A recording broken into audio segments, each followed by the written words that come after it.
probably already have it in my saved folder. We apologize for being a little bit late. We are returning from executive session. We are returning to open session.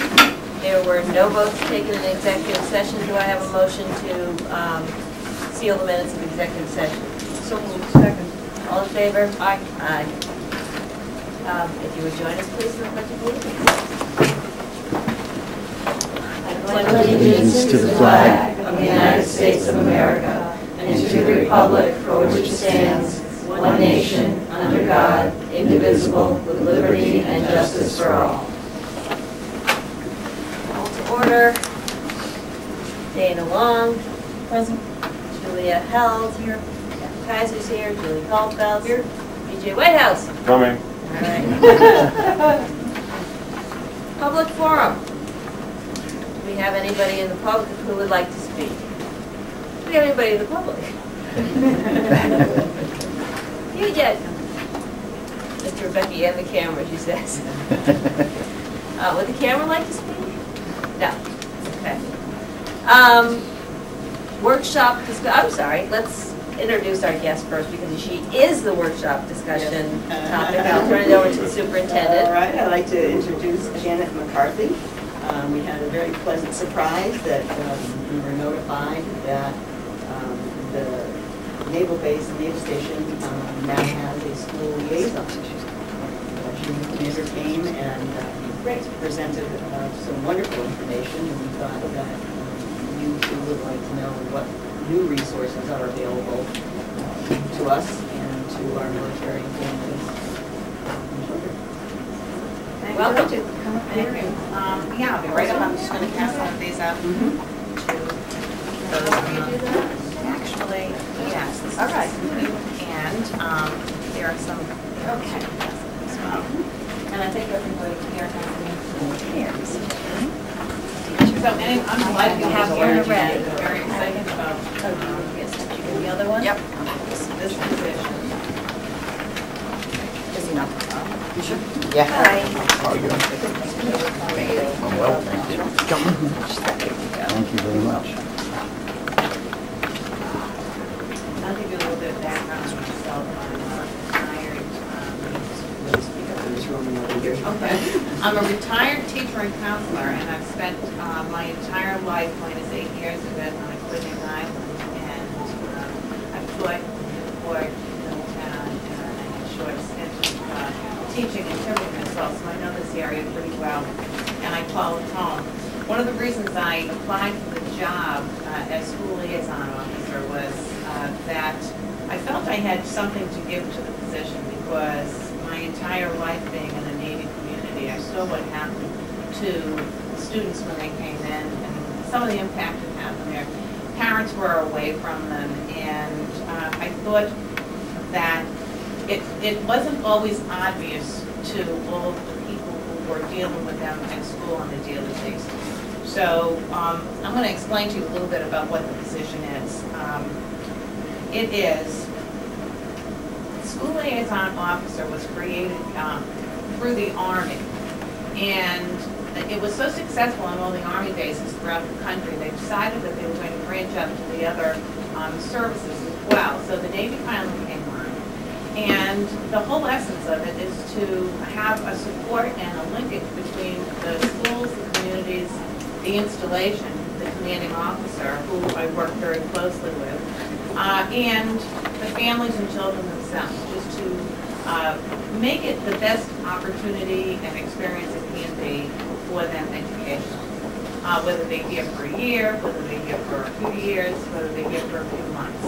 My job is to consult with schools, families, and students to make sure that they get a fair shake and a little bit of stress relieved from them as they transition into the school. And also when they're leaving and they're starting to transition into their new school.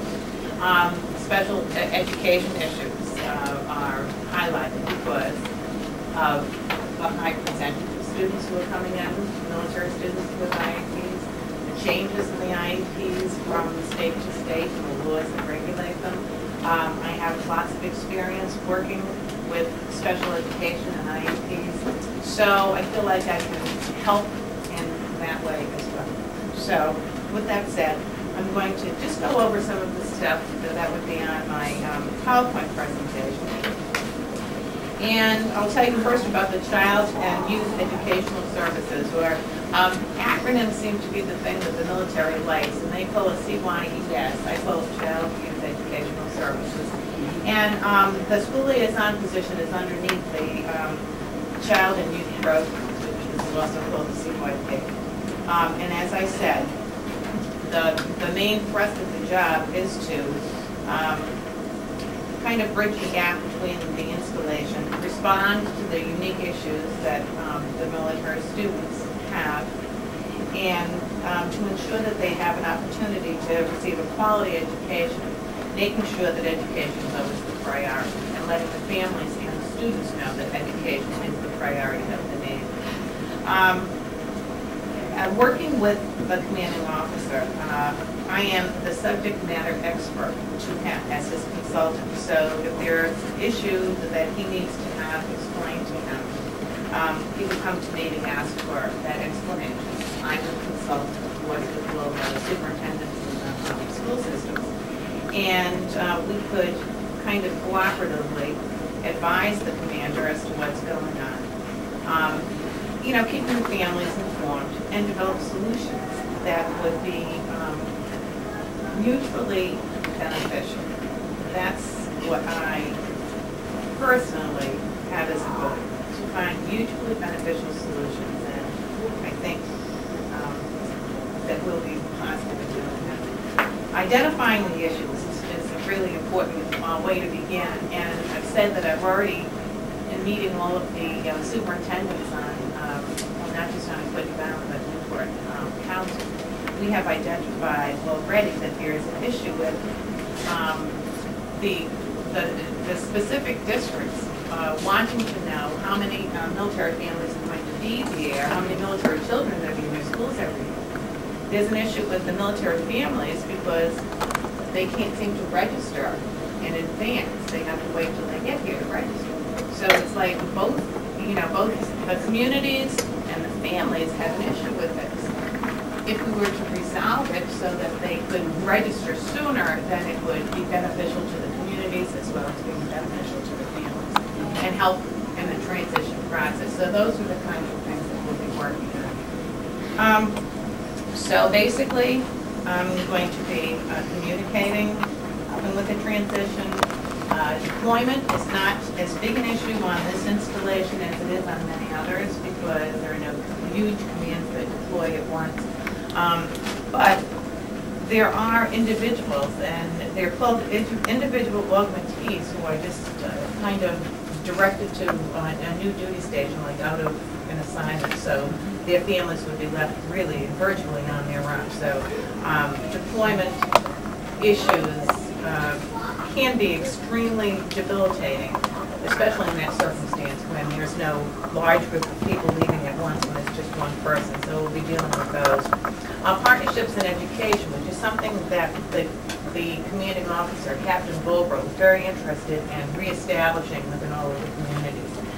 And to be honest with you, since I have a long career in education, and since I've been in many schools where there have been partnerships with the naval community, they sometimes have not been successful because of the transient population of the volunteers. So I see it as being an opportunity for us to establish like a bureau of volunteers or speakers, as you would. For someone to come in during for a special presentation, maybe in a science class. Someone to come in maybe to read during reading week. Those kinds of opportunities, because I think they suit the personnel that we have to go after better than long-term assignments, because those just don't seem to be working.